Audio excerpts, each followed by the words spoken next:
እጅግ ልብ ሰባሪ ሐዘን ተወዳጁ ዘማሪ ከዚህ ዓለም በሞት ተሸኙ። በተለያዩ መንፈስን የሚያድሱ ዝማሬ የሚታወቁት በዝማሬያቸው ወንጌልን የሰበኩ የእድሜያቸውን እኩሌታ በእግዚአብሔር ቤት ያገለገሉ የቤተ ክርስቲያን አባትና አገልጋይ ዘማሪ አለማየሁ ከዚህ ዓለም ድካም አርፈዋል። ህልፈታቸውን ተከትሎ ከፓስተር ዮናታን አክሊሉና ከነቢይ ጆይጭሮ አንደበት የተነገረው አነጋጋሪ ሆኗል። እኚህ ዘማሪ ለሞት የዳረጋቸው ምክንያት ምን ይሆን? የፓስተር ዮናታንና የነቢይ ጆይጭሮ መልእክትስ ምን ይመስላል? የሚሉትን በመረጃችን ይዘንላችኋል። በቆይታችሁ ታደምጡታላችሁ። በሌላኛው መረጃችን የሚሰማው ምን ጉድ ነው? በአሰቃቂ ሁኔታ በቤቱ ተገደለ። እኖራለሁ ብሎ የገነባው ትዳር መጥፊያ የሆነ ነብስ። ትዳር ፈጣሪ የመሰረተውና በፍቅር የሚወጠን በአብሮነት የሚያድግ ብሎም በመተሳሰብ የሚዘልቅ ሲሆን በማህበረሰቡ ሆነ በአምላክ ዘንድም ትልቅ ቦታ እንዳለው እሙን ነው። ይሁን እንጂ በሀገራችን ከቅርብ ጊዜያት ወዲህ እየተሰሙ የሚገኙ ትዳርን ተገን ያደረጉ እየሆኑ መጥተዋል። አይደለም ህይወትን ለማጥፋት ይቅርና ክፉ ሊያነጋገር በማይችል ውሃ በማያነሳ እዚህ ግባ በማይባል ምክንያት ደም የፈሰሰበት ቤቱ የሚቆጠረው ዛሬም እጅግ አሳዛኝና አስደንጋጭ ነገር ተሰምቷል። ሀገር ደና ሰላም ብሎ እንቅልፍ የጣለው ባለቤቷና የልጇን አባት አምላክ ሊያኖረው የሰጠውን ዕለት አጨልማ ህይወቱን የነጠቀችው አባት ታሪክም የብዙዎችን ልብ ሰብሯል። ከሰውኛ እሳቤና ተግባር ባፈነገጠ መልኩ ጭካኔ በተላበሰ ተግባርም የልጇን አባት የትዳር አጋሯን በመፍለጫ ቆራርጣ መግደሏ ተሰምቷል። ጉዳዩን በተመለከተ እኛም ዝርዝር መረጃ ይዘናል። በቆይታችሁ ታደምጡታላችሁ። በስተመጨረሻም ዛሬም ጌታ እግዚአብሔር ስለ ምድራችን ኢትዮጵያና በውስጧ ስለሚኖሩ ህዝቦቿ ሰላም ሲል አስቀድሞ ጥፋት ከመምጣቱ በፊት በምድሪቷ ቀብቶ ባስነሳቸው ሐዋርያትና ነቢያት አንደበት ቃሉን ልኮ ሲገስጽ ተመልክተናል። ዛሬም የእግዚአብሔር ሰው ነቢይ ጌታሁን አባተ ስለ ምድራችን ኢትዮጵያ ጌታ ተናገረኝ ያሉትንም ቃል በቃል ተናግረዋል። ነቢይ ጌታሁን አባተም ከፊታችሁ ባለው የህዳር ወር ላይ ሊመጣ ያለ ነገር አለ፣ ተጠንቀቁ። በኢትዮጵያ ላይ ሊሆን ያለ የተዘጋጀ ነገር አለ። የኢትዮጵያ ፖለቲካ ካሁን በኋላ ያበቃል። እግዚአብሔርን ሰውረኝ አድነኝ በሉት፣ ታመልጡና ተተርፉ ዘንድም ጸልዩ። ጌታ አሳስባቸው ብሎኛል። የመንግስት ባለስልጣናት ተጠንቀቁ፣ በእነዚህ 3 ቀናት ላይ ይሆናል ሲሉም የእግዚአብሔር ሰው ነቢይ ጌታሁን አባተ ከጌታ የተቀበሉትን በህዳር ወር ላይ ቀን ተቆርጦ ሊሆን ያለውን በመግለጥና በመንግስት ባለስልጣናትና በፖለቲካቸው ላይ ሊመጣለውን የእግዚአብሔር የቅጣት በትርን በመግለጽም ተናግሯል።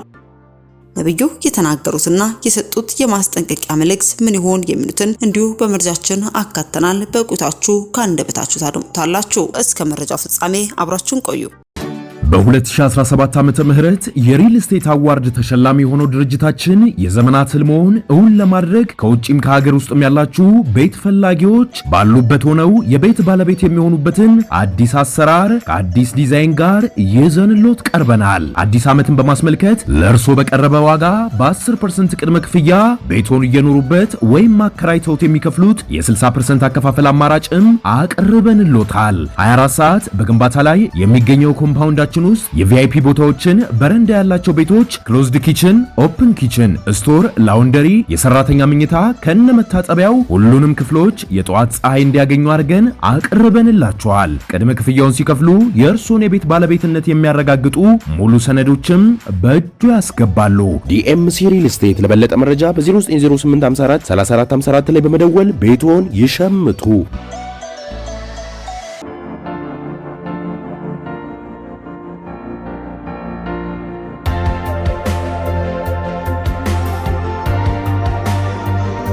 አስቀድመን ወደ ያዝንላችሁ መረጃችን ስናልፍ በሐዘን ላይ ድርብ ሐዘን ሆኗል። እኖራለሁ ብሎ የገነባው ትዳር መጥፊያ የሆነ ነብስ። ትዳር ፈጣሪ የመሰረተውና በፍቅር የሚወጠን በአብሮነት የሚያድግ ብሎም በመተሳሰብ የሚዘልቅ ሲሆን በማህበረሰብም ሆነ በአምላክ ዘንድ ትልቅ ቦታ እንዳለው እሙን ነው። ይሁን እንጂ በሀገራችን ከቅርብ ጊዜያት ወዲህ እየተሰሙ የሚገኙት ወንጀሎችም ትዳርን ተገን ያደረጉ እየሆኑ መጥተዋል። አይደለም ህይወትን ለማጥፋት ይቅርና ክፉ ሊያነጋግር በማይችል ውሃ በማያነሳ ምክንያት ደም የፈሰሰበት ቤቱ የሚቆጠረው ዛሬም ከወደ ጎጃም እጅግ አሳዛኝና አስደንጋጭ ነገር ተሰምቷል። ሀገር ደና ሰላም ብሎ እንቅልፍ የጣለው ባለቤቷና የልጇን አባትም አምላክ ሊያኖረው የሰጠውን ዕለት አጨልማ ህይወቱን የነጠቀችው አባት ታሪክም የብዙዎችን ልብ ሰብሯል። ከሰውኛ እሳቤና ተግባር ባፈነገጠ መልኩ ጭካኔ በተላበሰ ተግባርም የልጇን አባት የትዳር አጋሯን ቆራርጣ መግደሏ ተሰምቷል። ይህ ክስተትም በምስራቅ ጎጃም ዞን በደብረ ኤልያስ ወረዳ በደብረ ኤልያስ ከተማ 01 ቀበሌ ከሌላ ሴት ጋር ግንኙነት ጀምረሃል በሚል ምክንያትም የአንድ ልጇን አባት በተኛበት በአሰቃቂ ሁኔታ በመጥረቢያ ቆራርጣ የገደለችው ግለሰብም በፖሊስ ቁጥጥር ስር መዋሏ ተሰምቷል። በደብረ ኤልያስ ከተማ 01 ቀበሌ የአካባቢው ማህበረሰብ ጧት ሲንቀሳቀስ የወደቀ አስክሬን አለ ይጣራልን በሚልም ለወረዳው ፖሊስ ተደውሎ ጥቆማ ይሰጣል። ጥቆማ የደረሰው ፖሊስም ወደ ቦታው ፈጥኖ በማቅናትም የማጣራትና አካባቢውን የመፈተሽ ስራ ይሰራል። የምርመራ ፖሊሶችንም ሙያቸውን ተጠቅመው ቤት ለቤት ገብተው ሲፈትሹም ወይዘሮ የዝና ዋጋው ይሁን ቤት ውስጥም አጠራጣሪ ምልክቶችም ይገኛሉ። ተጠርጣሪዋ በፖሊስ ቁጥጥር ስር ውላ ስትጠየቅም ጥቅምት 11 ቀን 2018 ዓ.ም ከምሽቱ 3 ሰዓት ገደማ የአንድ ልጇን አባት የሆነውን ባለቤቷን ሟች አቶ ሞኜ አንተነህ አላምነህን ከሌላ ሴት ጋር ግንኙነት ጀምረሃል በሚል ምክንያትም አልጋ ላይ በተኛበት ጭካኔ በተሞላበት ሁኔታ በመጥረቢያ ደጋግማ በመቆራረጥም ከገደለችው በኋላ ከመኖሪያ ቤት በግምት 100 ሜትር ርቀት ገደማ አውጥታ መጧላም ለወረዳው ፖሊስም ቃሏን ሰጥታለች።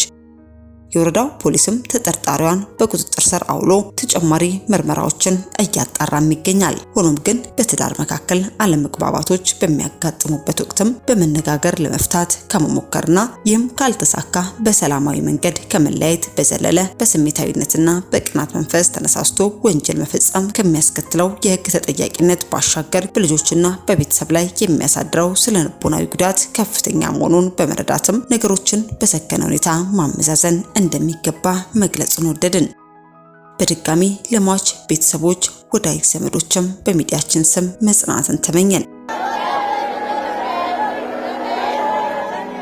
አስከትለን ወደ ያዝንላችሁ መረጃችን ስናልፍ በሐዘን ላይ ድርብ ሐዘን ሆኗል። ተወዳጁ ዘማሪ ከዚህ ዓለም ድካም አረፉ። በአፋን ኦሮሞ መዝሙሮቻቸው የሚታወቁ ተወዳጁ ዘማሪ አለማየሁ ገብረ መስቀል በድንገተኛ ህመም ከዚህ ዓለም ድካም ወደ አገለገሉት ጌታ ተሰብስበዋል።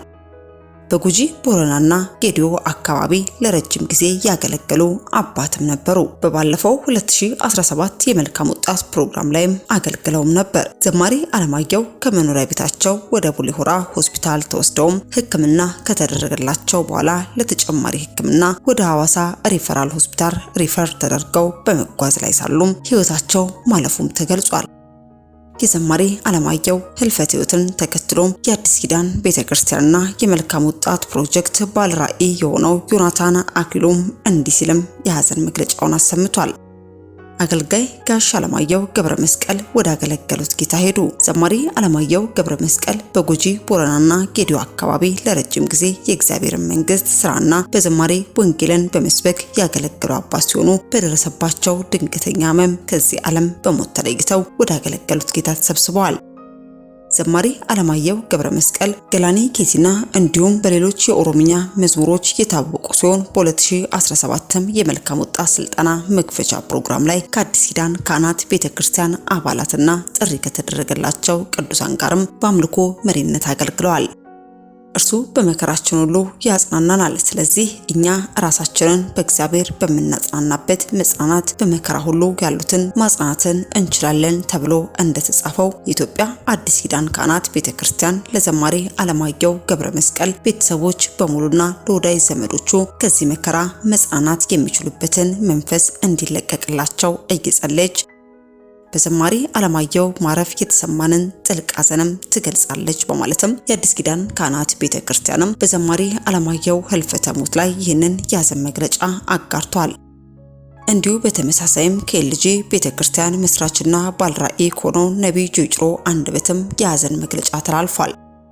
በመግለጫውም በጎነትና መልካምነትን በአገልግሎት ዘመን አይተናል። ወንድማችን አሌክስ እግዚአብሔር በመድረክ በአገልግሎት ዘመኑ በእግዚአብሔር ቤት ውስጥ ጸንቶ ኖሮ በመከራና በቻሌንጅ በማጣትና በማግኘት የተቀበለውን ወንጌል በእውነትና ለእውነት ብቻ መስክሮ ያለፈ አገልጋይ ነው። ስለዚህ እንደ ኤልጂ ቤተክርስቲያን የተሰማንን ሐዘን መግለጽ እንፈልጋለን።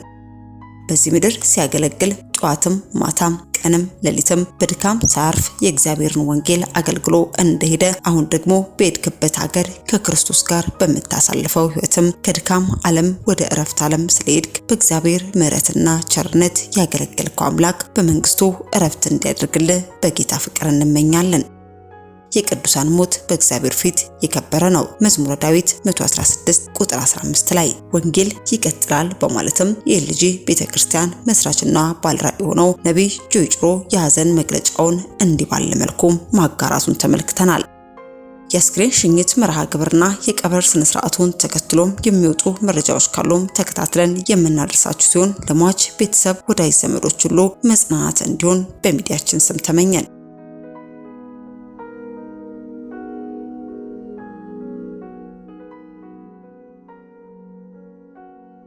በስተመጨረሻ ወደ ያዝንላችሁ መረጃችን ስናልፍ ብዙ ሀገራዊና ግለሰባዊ ትንቢቶችን በመናገር ይታወቃሉ። የተናገሯቸው ትንቢቶችም አካል ሲለብሱም ይስተዋላል። የእግዚአብሔር ሰው ነቢይ ጌታሁን አባተ ዛሬም የእግዚአብሔር ሰው ነቢይ ጌታሁን አባተ ስለ ምድራችን ኢትዮጵያ ጌታ ተናገረኝ ያሉትንም ቃል በቃል ተናግረዋል። ነቢይ ጌታሁን አባተ ከፊታችን ባለው የህዳር ወር ላይ ሊመጣ ያለ ነገር አለ፣ ተጠንቀቁ፣ በኢትዮጵያ ላይ ሊሆን ያለ ነገር አለ፣ የተዘጋጀ ነገርም አለ፣ የኢትዮጵያ ፖለቲካ ካሁን በኋላ ያበቃል፣ እግዚአብሔርን ሰውረኝ አድነኝ በሉት፣ ታመልጡና ተተርፉ ዘንድም ጸልዩ፣ ጌታ አሳስባቸው ብሎኛል፣ የመንግስት ባለስልጣናት ተጠንቀቁ፣ በእነዚህ 3 ቀናት ላይ ይህ ይሆናል ሲሉም የእግዚአብሔር ሰው ነቢይ ጌታሁን አባተ ከጌታ የተቀበሉትን በህዳር ወር ላይ ቀን ተቆርጦ ሊሆን ያለውን በመግለጽና በመንግስት ባለስልጣናትና በፖለቲካቸው ላይ ሊመጣ ያለውን የእግዚአብሔርን የቅጣት በትር በመግለጽም ተናግረዋል።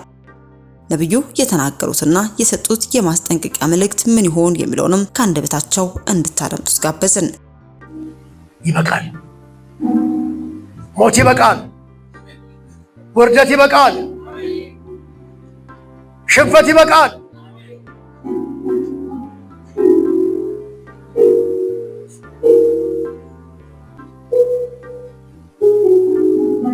መስከረም 20 ምን ነው ቀኑ? መስከረም 20 መስከረም 20 ጥቅምት 15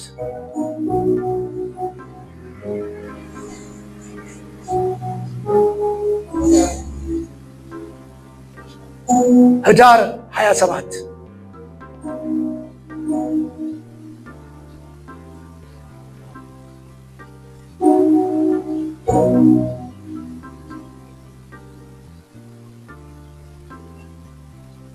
የሚፈጸሙትን ነገሮች ታያላችሁ።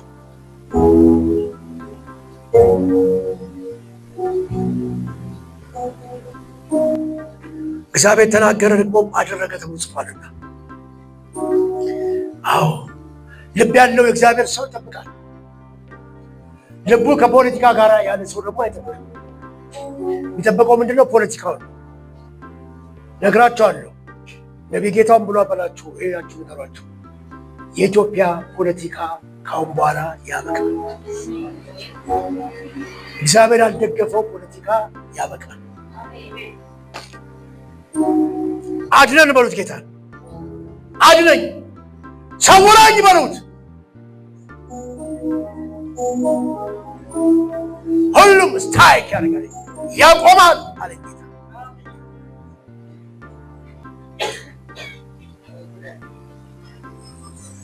እግዚአብሔር ሆይ እናመሰግናለን። ጌታውን እናከብረሃለን። ኧረ በጭብጨባ ከፍ ከፍ ከፍ እናደርጋለን። ክብር ክብር ክብር ክብር መንፈስ ቅዱስ። ተጠንቀቁ። ማሳሰቢያ ነው የሚነግረኝ። አሳስባቸው። በምድራችሁ ላይ አማኝ መስለው የራሳቸውን ሐሳብና ፈቃድ ለማድረግ ገንዘብ እየተከፈላቸው አማኝ መስለው ገንዘብ እየተከፈላቸው የራሳቸውን ሐሳብና ፈቃድ ለማስፈጸም በአዲስ አበባ ምድር ላይ በ100,000 ደረጃ ውርውር የሚሉ እናንተን እግዚአብሔርን በመከተል ሳይሆን የሥጋ ሐሳባችሁ እንድትፈጽሙ የተላኩ ስውር አጋንንታዊ አሰራር አይቻለሁ፣ ተጠንቀቁ ያለ እግዚአብሔር። ከነኚህ ሰዎች ተጠንቀቁ፣ በግልጽ ይናገረኛል እግዚአብሔር። የመንግስትን ፖሊሲ ያስፈጸሙ መስሏቸው፣ የብሔር ብሔረሰቦችን ፈቃድ ያስፈጸሙ መስሏቸው ገንዘብ በእጃቸው ይዘው አማኝ ልጆቼን አእምሯቸውን አሳስተዋል፣ ልባቸውን ነድፈዋል። እነኚህን ወደ እስር ቤት እከታቸዋለሁ ይላል። እናንተ ግን ተጠንቀቁ፣ እናንተ ግን ተጠንቀቁ፣ እናንተ ግን ተጠንቀቁ። በዚህ ምክንያት በቤቴ ውስጥ አፍ ለአፍ እውነት ለእውነት መነጋገር እንኳን አልቻሉ። ልጆቼን አእምሯቸውን አቆሽሸዋል፣ አድምተዋል። ቤቴን የሐዘን ቤት አድርገዋል።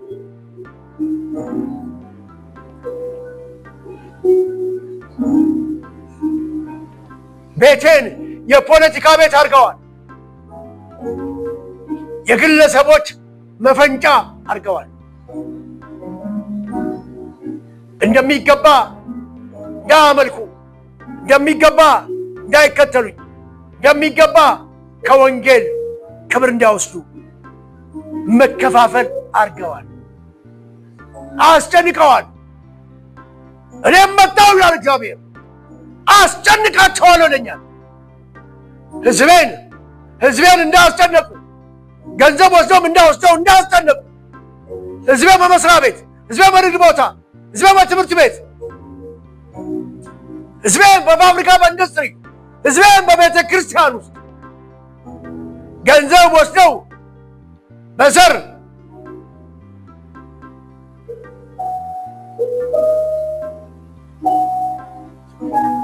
ያስደነገጡን፣ ያስፈራሩ፣ በጎራ እንዲለያዩ ያደረጉ፣ በቅርብ ጊዜ እነሱን እይዛቸዋለሁ፣ አያመልጡኝም። አቃቸዋለሁ፣ አይቻቸዋለሁ።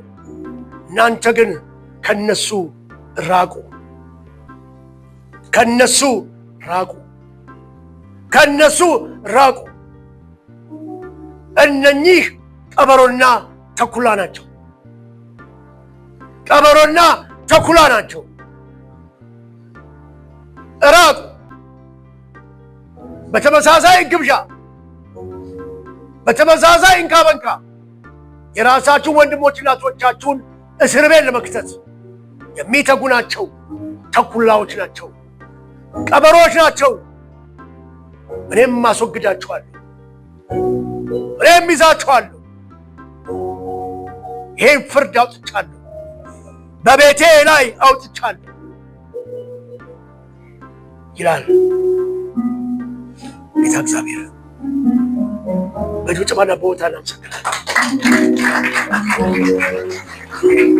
ቼይ ብሬቦ ሶራማናማስ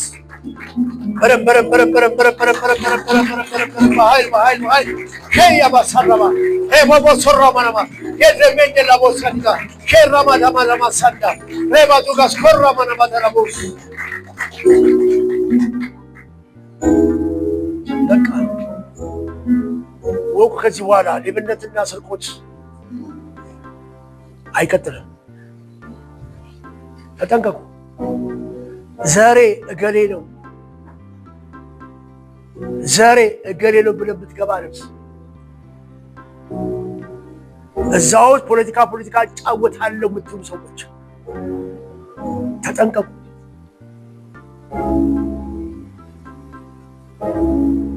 ተጠንቀቁ። መልአኩ ነፋ፣ በቃ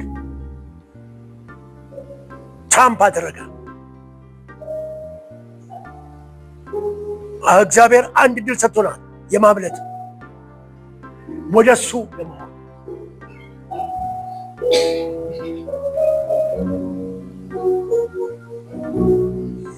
እግዚአብሔር ይርዳል። ይሄ አንድ ነገር አለ የምነግራችሁ። ብዙ 67% አማኞች ከኢህአዴግ መንግስት ጀምሮ ፖለቲካን የተጫወቱ በእግዚአብሔር ቤት ለምደውታል። እወቁ፣ እግዚአብሔር በጣም በዚህ ነገር የሚበሳቸው ለምደውታል። ማታለል፣ መስረቅ፣ መግደል፣ አንዱን ማሰርና ማሳሰር ለምደዋል። እኔ ግን በኢትዮጵያ ሕዝብ ላይ ይሄ እንዲሆንባቸው አልፈልግም። አጠገባቸው ያለውን ሰው እርስ በርስ አትገዳደል ማለት ነው። እርስ በርስ አትወነጃጀል። ወንድም ነው፣ እህት ናት። ለቁራሽ እንጀራ ለማኪና ብለህ ለኮንዶሚኒየም ብለህ ለመሬት ብለህ ወንድምን አሳልፈህ አትስጥ። በአቤልና በቃይል ላይ ፈርጃለሁ፣ በእነሱ መካከል ፈርጃለሁ። አንተ ማን ይልሃል እግዚአብሔር? ወንድምህን የምትገለው አንተ ማን ነህ?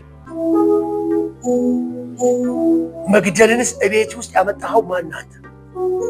ማን ነው ቢታሰብ ደስ የሚልህ? ለማ ብለህ ለ10 ሰዎች ሀሳብ፣ ለኢሉሚናቲ፣ ለስሞተ 66 ለአጋንንት፣ ለክብራቸው ብለህ፣ ለዝናቸው ብለህ፣ ለዘራቸው ብለህ ማን አንተ? ጌታ የሚያሳየው ነው መከራችሁ። አማኞች ሆነው አፋቸውን አሹለው ተቅበዝብዘው ወንድሞቻቸውን ሲያስይዙ ነው የሚያሳየኝ እግዚአብሔር። ወንድሞቻቸው ላይ ሲፈርዱ ሲያሳስሩ ያሳየኛል። ሲሳበቁ ያሳየኛል። ሲጠቁሙ ሲጠቋቋሙ ያሳየኛል። ይሄን ሁሉ አስቆማለሁ በላቸው።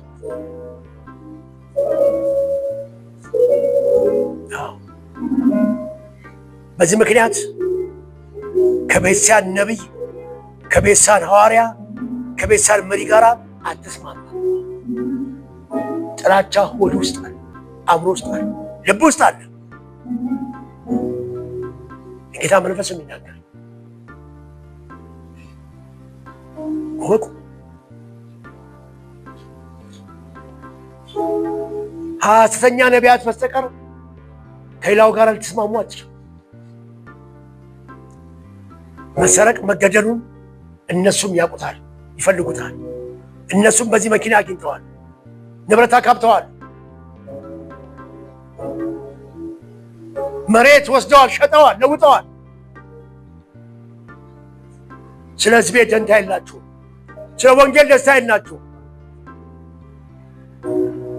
ለምን ኢየሱስ ክርስቶስ ሲናገር እንደዚህ ይላል? በስሜ ይመጣሉ። ስሜን ስለተናገሩ እውነተኛ መስሏችሁ እንዳይሆን። አሁን የሚያጨረብሩት በስሜ ነው። በስሜ ቤተክርስቲያን ይከፍታሉ፣ መሬት ሰርቀው። በስሜ ኢንዱስትሪ ፋብሪካ ይከፍታሉ፣ ሰርቀው። በስሜ ንግድ ሱቆች ይከፍታሉ፣ ሰርቀው። በስሜ መኪና ይገዛሉ፣ ሰርቀው። ለእነኝህ ግን ፍርድ አለ። ፍርዷ እየመጣች ነው። የእግዚአብሔር መንፈስ ማናቸውንም አልለቃቸውም፣ አልለቃቸውም። ከዚህ በኋላ ምድራችሁ ላይ ሌባ፣ ወንበዴ፣ ቀማኛ፣ ዘረኛ፣ ገዳይ ፖለቲከኛ አይቀጥልም። ለዘረ ማንዘሮቻችሁ ንገሯቸው። ያላመኑ እንኳን ቢሆን ንገሯቸው። እግዚአብሔር የኔ አምላክ በሉት። ይሄን ነው የሚያደርገው። ይሄን ነው የሚያደርገው። ነግሮኛል አምላኬ ማለት ምድሩ አትበዘበዝም፣ አትሰረቅም፣ አትዋሽም። ዛሬ ወቁ እግዚአብሔር እንዴት ለመጣ ታውቃላችሁ? ከወንድሜ ጀምሮ እያስተማረ እየገረዘ እየነገረ እየመከረ እያዋዛ ነው የነገራችሁ። አሁን ደሙንና ስጋውን ከወሰድ እኛ ሊጠብቀን ከዚህ በኋላ ምን አደረገ እግዚአብሔር? አሁን ውሳኔውን ነገረ። ውሳኔ ይሄ ነው። አሁን ደግማችሁ ተቀባችሁ ነው። ጌታ ሳይገባ አትከተሉ በሉት። በቃ ሳይገባ እንዳትከተሉ ዛሬ ነግሯል። እንደ ደጅ እንደ ሰፈር እንደ አካባቢ እንደ ዘር እንደ ቤተሰብ አስበህ ይከተሏል ብትል አይሆንም። አሁን ተናገረ። ኢየሱስ የግልህ አምላክና ጌታ ነው። ዙሪያን ከከበበ ከሌባ ከወንበዴ ከቀማኛ ከአታላይ ከውሸታሞች ከነፍሰ ገዳዮች ጋር አብሬ እሞዳ ለው ብትል እዛው መስሪያ ቤት እዛው ሰፈር ብትታሰረው ነግራቸዋለሁ።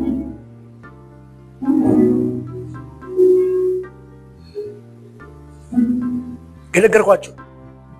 መንግስት አይደለም የሚያስረው። በደንብ ይግባችሁ። መንግስት አይደለም የሚያስራችሁ። ራሱ መንግስት ሊታሰር ያው ነብይ ጌታውን ያሉት አመለካችሁ ያወጣሉ ሚዲያ ላይ መንግስት ራሱ ሊታሰር የሰረቀ ያታለለ የገደለ ሊታሰር እዛ ሄደ ሞዳ ነው ብትል አይሰራም። ነብይ ጌታውን ይሏል ብትል አይሰማህም። እግዚአብሔር ከኔ ጋር እዚህ ጋር ቆሟል ከኔ ጋር እወቅ። እንዲህ አርገህ ብዙዎችን አስበልተሃል፣ ብዙ ወንድሞችን አስገድለሃል። ሕዝቤ ተመለስ ይልሃል። ተመለሱ። ምድሪቷን ለመከራ እንዳናበቃት፣ ለጦርነት እንዳናበቃት ተመለሱ ይላል። ይሄ እዚህ ብቻ መሰላችሁ የሚናገረው ለመላው ኢትዮጵያ ቤተክርስቲያን የሚናገረው እግዚአብሔር ለመላው ይሄ ላልተላለፋል። እግዚአብሔር የቀደመችዋን ወንጌል ሊመልሳት ይፈልጋል። አንድ ነገር እንገራችሁ። አንተና እኔ አንቺና እኔ አልተነካንም። 7 ጊዜ ጥቁር ልብስ የለበሱ ሰዎች አሉ። እወቅ ሕዝቤ፣ እግዚአብሔር መንፈስ የሚናገረኝ አባት፣ እናት፣ ወንድም፣ ባል፣ ሚስት ያጡ እንዲሁ በእርሻ ላይ እንዲሁ መንደር ላይ መጥተው የተገደሉ 7 ጊዜ ጥቁር ልብስ የቀየሩ ሐዘን ውስጥ ያሉት ህዝቦች አሉ። በኢኮኖሚ ደቀው በየመንገድ ላይ ወጥተው የሚለምኑ አሉ። ቱቦ ውስጥ የሚያድሩ አሉ። ድልድይ ውስጥ የሚያድሩ አሉ። ሕዝቤ ለእነሱ ልፈርድ መጥቻለሁ። ይሰማ እንደነሱ ይሰማ ይላል። ጭቃ ውስጥ የሚያድሩ አሉ። ቤት አልባ ሆነው በየጎዳናው ሌሊቱን እየዞሩ ይነጋቸዋል።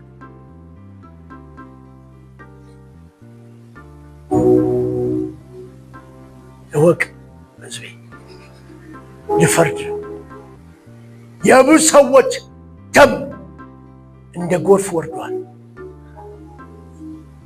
ሰራዊቶችን በማይገባና ባልተፈቀደ አካሄድና ውጊያ ሞተዋል። ሕፃናት ወታደሮች አልቀዋል። የነሱም ደም በሰማይ እየጮኸ ነው።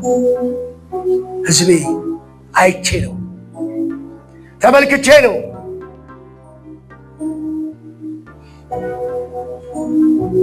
ስለዚህ እኔም ከነፍሰ ገዳዮች ጋር አልተባበረም። ነገር ግን ምድርን ሞት አስቀርቼ የሚቀጥለው የወንጌል ሀገር ላደርጋት አዘጋጅቻታለሁ።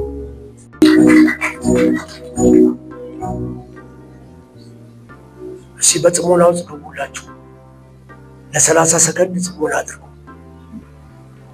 እግዚአብሔር ሆይ የእነኚህን ሴትና ወንዶች ባሮችን ቤታቸውን፣ ስራቸውን፣ አገልግሎታቸውን ባርክ። ልጆቻቸውን ባርክ፣ ባሎቻቸውን ባርክ፣ ሚስቶቻቸውን ባርክ፣ ልጆቻቸውን ባርክ። አሁንም ከሞት አስመልጠን ጌታ ሆይ ምድሪቷ የምትባረክባት ሰዎች ከእኔም ጭምር አድርገን። በደጅ ያሉት ወንድሞቻችንን አእምሯቸውን ምከር፣ ልባቸውን ምከር፣ ከጥፋት አውጣቸው፣ ከሞትም አውጣቸው፣ ከጥፋትም አውጣቸው፣ ከሰይጣንም ሐሳብ አውጣቸው። ስለመላው ኢትዮጵያ ጸለይ፣ ሕዝብን አድን። ገና እንደኛ ጌታን ተቀብለው ያንተ ልጆች የሚሆኑ ብዙ አሉና በደጅ እነሱንም አንተን ሳያውቁ እንዳይሞቱ ጣልቃ ግባ። ዛሬ በጫት፣ ዛሬ በሲጋራ፣ ዛሬ በሲሻ፣ ዛሬ በብልግና፣ ዛሬ በገዳይነት የተሰማሩትንና በሌላ በጥንቆላ ስራ ውስጥ የገቡትን ፈጥነህ አውጣቸው፣ ፈጥነህ አውጣቸው። ምሕረት ይምጣ፣ ቸርነት ይምጣ፣ በጎነት ይሁንላቸው። ነገ እነሱም ድለው ኢየሱስ ጌታ ነው ለማለት አብቃቸው። እናመሰግናለን። በዚህ ያሉ ዘማሪዎችን በነገሩ ባርካቸው።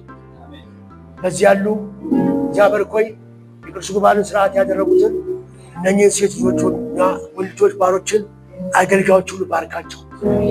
ቤተክርስቲያኗን ባርክ፣ እኔንም ባርከኝ፣ ኢትዮጵያን ባርካት። በኢየሱስ አሜን። በ2017 ዓመተ ምህረት የሪል ስቴት አዋርድ ተሸላሚ የሆነው ድርጅታችን የዘመናት ህልሞን እውን ለማድረግ ከውጪም ከሀገር ውስጥም ያላችሁ ቤት ፈላጊዎች ባሉበት ሆነው የቤት ባለቤት የሚሆኑበትን አዲስ አሰራር ከአዲስ ዲዛይን ጋር ይዘንሎት ቀርበናል። አዲስ ዓመትን በማስመልከት ለእርሶ በቀረበ ዋጋ በ10% ቅድመ ክፍያ ቤቶን እየኖሩበት ወይም አከራይተውት የሚከፍሉት የ60% አከፋፈል አማራጭም አቅርበንሎታል። 24 ሰዓት በግንባታ ላይ የሚገኘው ኮምፓውንዳችን ውስጥ የቪአይፒ ቦታዎችን፣ በረንዳ ያላቸው ቤቶች፣ ክሎዝድ ኪችን፣ ኦፕን ኪችን፣ ስቶር፣ ላውንደሪ፣ የሰራተኛ መኝታ ከነመታጠቢያው ሁሉንም ክፍሎች የጠዋት ፀሐይ እንዲያገኙ አድርገን አቅርበንላቸዋል። ቅድመ ክፍያውን ሲከፍሉ የእርሶን የቤት ባለቤትነት የሚያረጋግጡ ሙሉ ሰነዶችም በእጁ ያስገባሉ። ዲኤምሲ ሪል ስቴት። ለበለጠ መረጃ በ090854 3454 ላይ በመደወል ቤቶን ይሸምቱ። ውድ የሻሎም ቲዩብ አድማጭና ተመልካቾቻችን ለሰዓቱ የያዝንላችሁ መረጃ ያደመጣችሁትን ይመስል ነበር። በሌላ አዳዲስ መረጃዎች እስከምንገናኝ መልካም ቆይታ